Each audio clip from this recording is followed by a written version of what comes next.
Autoethnography essay is the language choice I talked about in my second paragraph when I am explaining my second choice of language. I wanted one of my examples to be somewhat relatable, and I felt like talking about the slang or abbreviations and the different ways of communicating through text would be a good way to do that.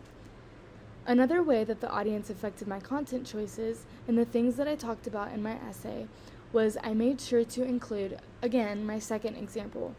I wanted my peers to have a deeper understanding of at least one of my examples, and I knew most people who read my essay would not understand my first example, which was about golf,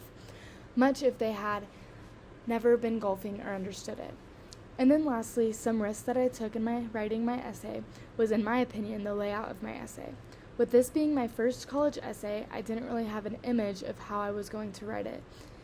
other than the high school format, which is just an outro and then a couple body paragraphs and then an outro. I know in college a lot of the formats are very different than that,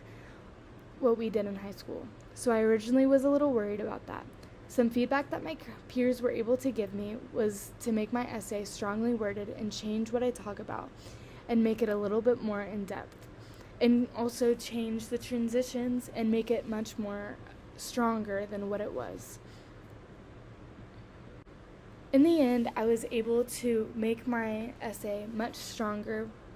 from that feedback that was given to me. I was able to share my two examples